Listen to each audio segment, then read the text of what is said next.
This episode has been brought to you in part by the Azrieli Music Prizes, celebrating 10 years of promoting excellence in music composition. Come experience the musical imaginations of AMP's 4 extraordinary 2024 laureates. The Orchestre Symphonique de Montréal Chorus and Maestro Andrew McGill give the world premiere of their prize-winning works for the AMP Gala concert on October 28th at Maison Symphonique in Montreal. Learn more at azrielifoundation.org/AMP.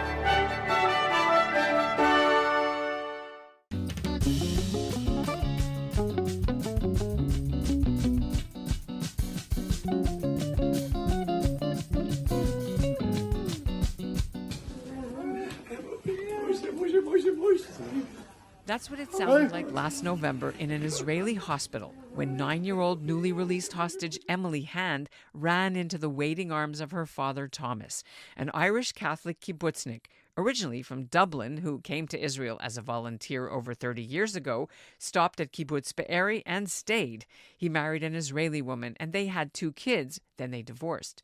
Hand had Emily later in life with a new partner who tragically died of breast cancer when Emily was just a toddler.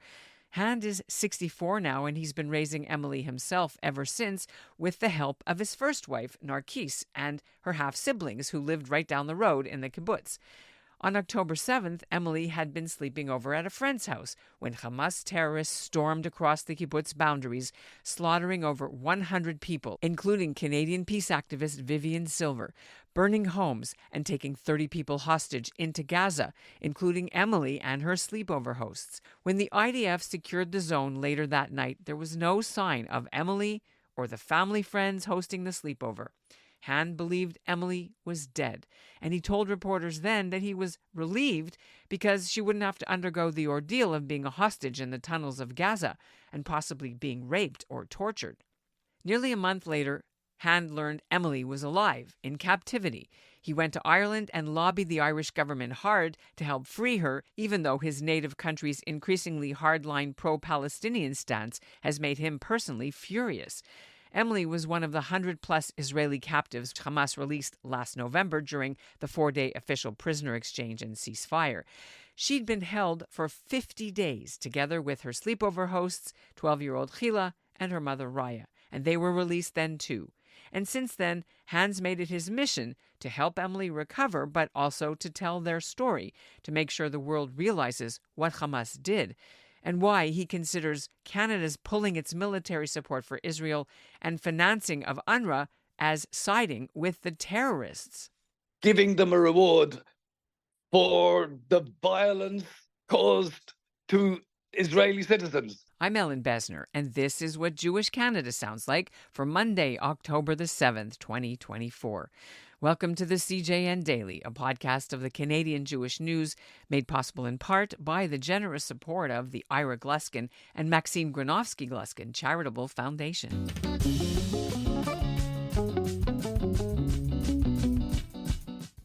In Berlin, rumors are spreading. Holocaust victims, their bodies are just dug up. It's a shunda. But the truth is even more unnerving. Was your family in the Shoah? Dude looks like he was in the Shoah.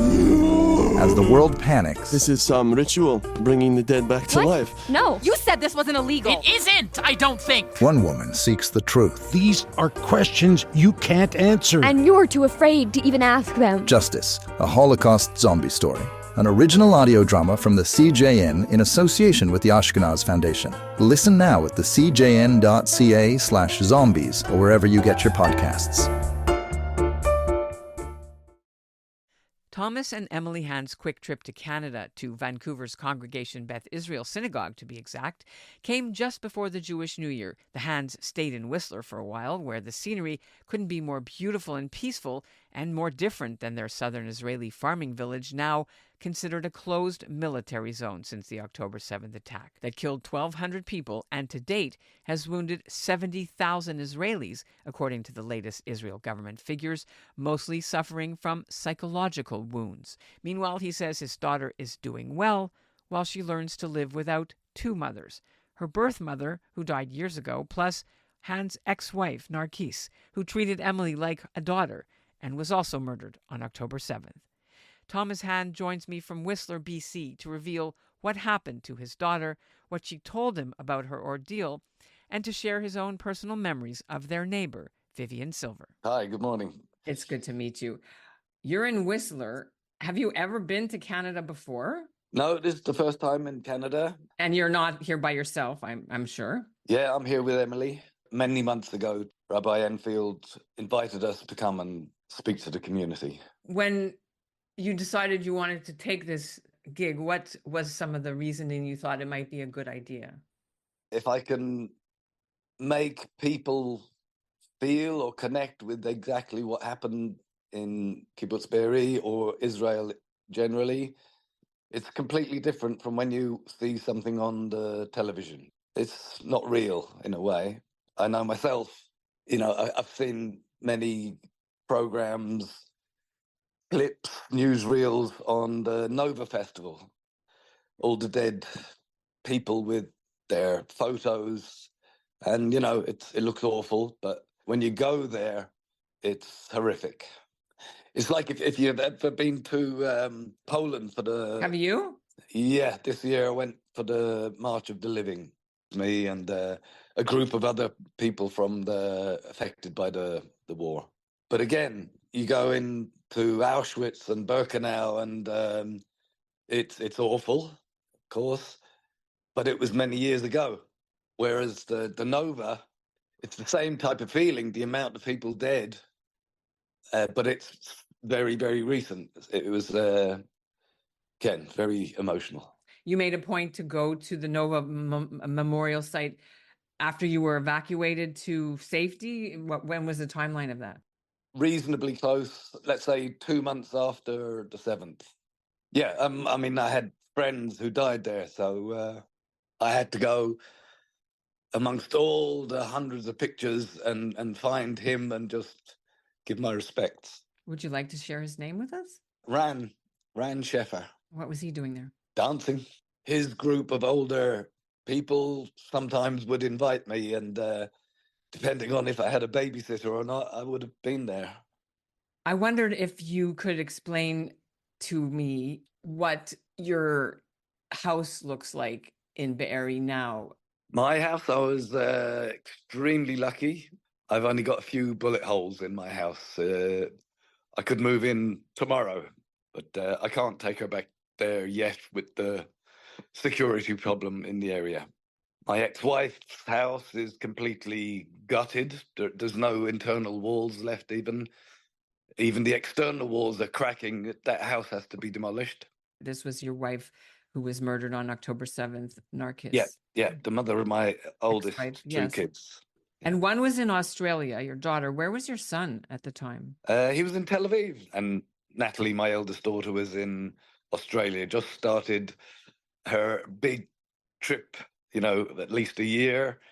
She'd only got there a month and a half before the 7th. And of course, she had to come immediately back. I told her, don't come back. I tried very, very hard, desperately, to try and convince her not to come back, because there was literally nothing to come back to. We thought Emily was dead. We knew her mother was dead. So to come back and see it all, live it all, of course, she had to come home. Now, you said her mother, so I think it's important for our listeners to understand the relationship between your first wife. Yeah, Emily's mother died when she was 2.5. I was 55, an old father, so to speak, an old single father. And it was very hard to bring Emily up. But Narkis and my other two kids helped me a lot, especially Narkis. She'd take her on the weekends. She'd come home straight from work, pop into mine and see if Emily wanted to go with her to do cooking or baking or yoga or any. It was a lovely female influence that I couldn't have given her. How far from her house was the distance to your house? It's a 2-minute walk. And so when the terrorists came to the kibbutz, you heard and you went into your safe room. Could you see or hear anything that far away from your house, or you didn't know what was happening over there? No. Let's say once the heavy bombing finished, then the automatic gunfire started. You heard it getting closer and closer very rapidly. So at that point, I closed my bomb shelter door, and it doesn't lock, but I held the handle down and rang my ex-wife, told her to do the same, and told her to ring Raya, Emily's friend's mother. Because that's where they were for the sleepover. Yeah. And that was all I could do. Before that, I was surrounded by, well, hundreds of terrorists, gunfire everywhere. Because I'm a smoker, I never smoke in the house. I opened the back window a crack, and within lighting the cigarette and sticking my head out the window, there was rapid gunfire all around me, above my head. And so I knew I couldn't get out of the house at all. If I did, I'd be dead. And then Emily would have been an orphan, basically. I just had to pray that she would be as lucky as I would be, or Narkis would be. There was no telling. It was very, very, very random what houses were hit and how badly they were hit. When your daughter was taken, can you tell us what happened to her? Does she talk to you about this? What can you say? Yeah, so she was in Raya's house, and they were closer to the fence where they came in than I was. Yeah, Raya decided not to try and lock the door or hold the door, and so they just burst into the bomb shelter, took all three of them out, rounded them up with other neighbors in a central location point, someone else's house, and then were marched to near the fence and loaded into a car with terrorists on top of her, and then driven away to Gaza. Do you know where she spent the whole time of those 50 days that she was in captivity, and did it change? On let's say the first night of her captivity, it was in a house. I don't know if it was a bombed out house or somebody's apartment. I have no idea. Then the next morning they were marched to another house. They were basically being kept one step ahead of the IDF that was coming towards them from the north. And then that happened a third time. So I presume they were reasonably far south. Rafah, maybe, who knows? She didn't know where she was. And she was there on this third location till she was released. So not in the tunnels? No, she was above ground all the time.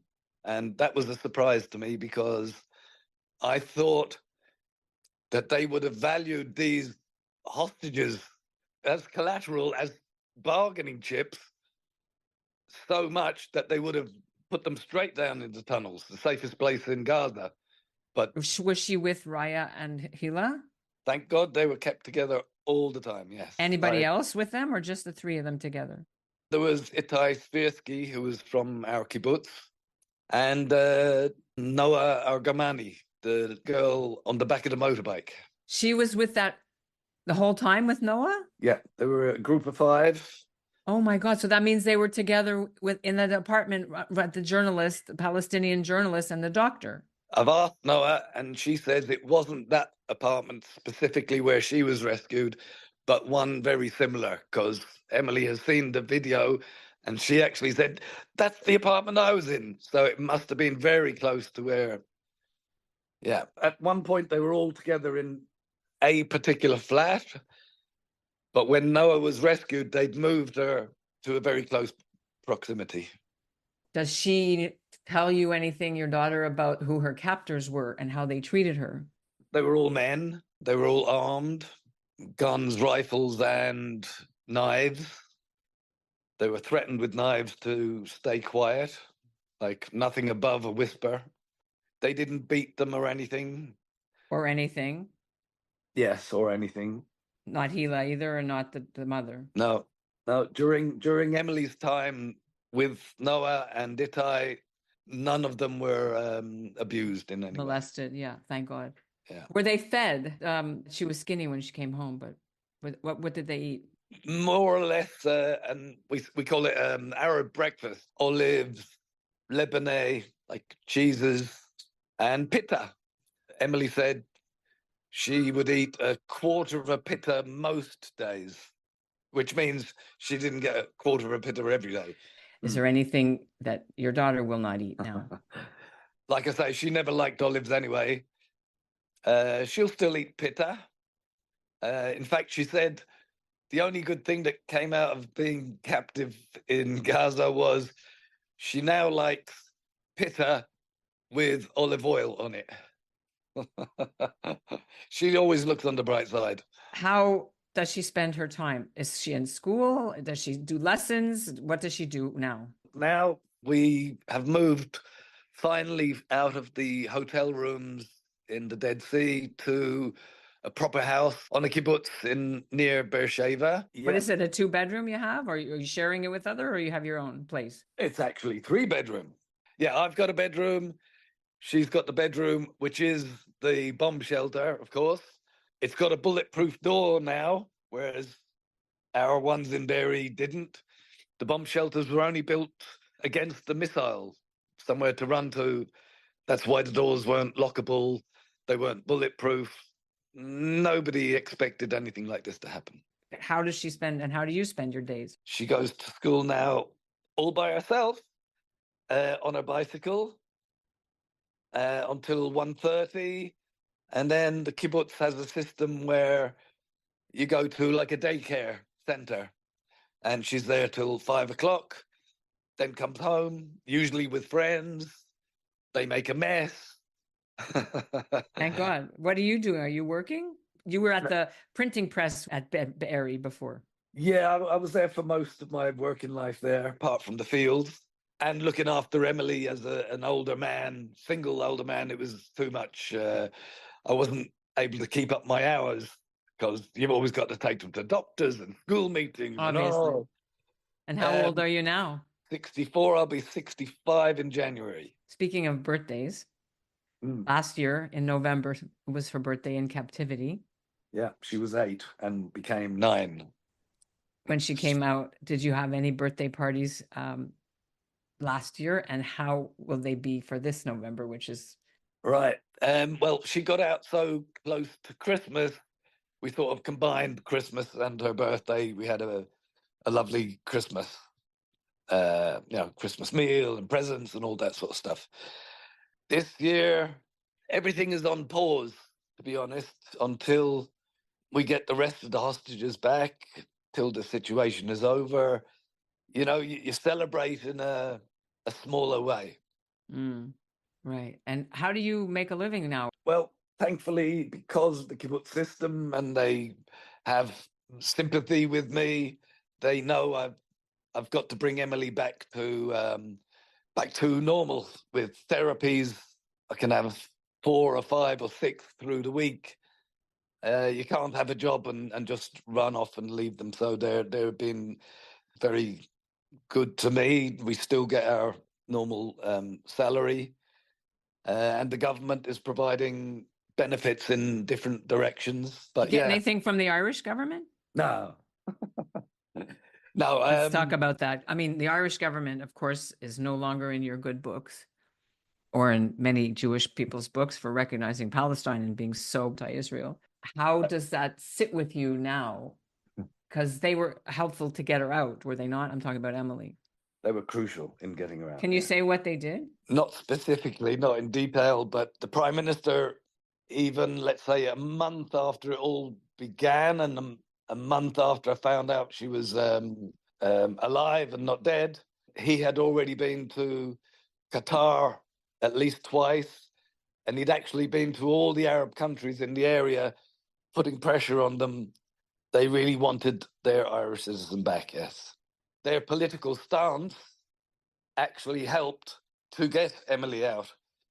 If they were an enemy of the Palestinian cause, their pressure would have been ignored, just like our pressure from Israel is ignored. They don't care about alienating us. So if you have an ally, let's say Ireland, Spain and Norway, you really wouldn't want to alienate your friend. So it did help in my cause. And I understand politicians, you know, she was lost and then she was found. You're a politician. You want to be voted in the following year or the next term. So you don't want to lose your pro-Palestinian votes. You don't want to lose your pro-Israel votes. You want to sit on the fence. Good politician. Like Canada. Yeah. Actually, Canada's moved on the other side of the fence now. What side of the fence are you now then? Well, Canada stopped all arms support exports to Israel. They've called, yesterday, the Foreign Affairs Committee have asked to study recognizing the state of Palestine without. It's a big story. Yeah, it's well big. done. So, they've started to fund UNRWA within 5 minutes after they stopped. So yeah, our government has lost. Both sides are mad at them, Jewish and Muslim. So you've fallen on the side of supporting a terrorist organization, the Hamas, and their cause, and giving them a reward for the violence caused to Israeli citizens. That's fantastic. That's a great stance. How often does your daughter see her friend Hila and Raya, who she was with? Yep. Raya and Hila live in Hazterim now. We're all together as a community finally. So yeah, Raya pops in once or twice a week. They meet up, they go around. And even Noah has popped into Hazterim twice, you know, in a very short time after her rescue, to ask us if we need help, believe it or not. Speaking of Be'eri, of course, in Canada, we are very deeply connected to the story and life and death of Vivian Silver, who I'm sure you knew. Can you share any memories of your friendship, relationship, neighborship with Vivian, with our audience? Okay. She was very, very hard worker to help the Palestinian people, the citizens, the individuals. Every day she would drive to the border, pick up whoever needed treatment in hospitals or care or wherever, drive them there, wait for them, bring them back to the Gaza border. She was very, very, very well known by each and every one of them, I'm sure. And then, yes, on the day, they had the audacity to kill her. You know, they would have known who she was. They would have known what she had done to help them. But they were so in a bloodlust. It didn't matter. They just wanted to kill, kidnap as many people as possible. You're just another number. You were nobody. It didn't matter. They still killed them. And so what are you saying, that what happened to Vivian, they did it b'chavana, like on purpose, because of who and what she was, or it didn't matter, peaceniks didn't make a difference? Is that what you're trying to say, that it was for nothing? Like, if I'm being honest, I didn't like what she was doing. I didn't think that they deserved that kind of help or treatment, but God love her. She was more of a humanitarian, let's say, than I was. She did it out of her heart, out of her love, out of her conscience. And yet, on the 7th, they had no conscience. They're barbarians. They killed her. Lastly, so you're still in Hazterim. Is the plan to move eventually back to Be'eri with Emily?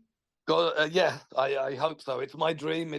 I think it's the dream of most of us, at least half of us, if and when it's safe, politically with our government, militarily with our army, and the strength of the Hamas in 2 or 3 years' time. Right now, Hazterim is for this foreseeable future. Yeah, semi-permanent. And Emily, I've brought Emily back to Be'eri a few times. She's seen the devastation before it was all cleaned up a bit. And she already says she would like to spend a night there. So that's, for me, a good indication that she might be not too frightened to go back and live there one day. Are you going to allow your daughter to answer questions and speak at all? If so, I'd be honored to speak to her. But yeah, no, not anymore. Okay, that's fine. Let's call her burnt out. She's had enough already. It was really an honor to meet you, and I wish you only good things. Thank you. We're doing all right. And that's what Jewish Canada sounds like for this October 7th episode of the CJN Daily, made possible in part by the generous support of the Ira Gluskin and Maxine Granovsky-Gluskin Charitable Foundation. Now, the Hands trip here was just one of many events commemorating October 7th that are being held across Canada. Follow our coverage of October 7th events on the CJN website at thecjn.ca. Our show is produced by Zachary Judah Kaufman. The executive producer is Michael Freeman, and our music is by Dov Beck-Levine. And thanks for listening.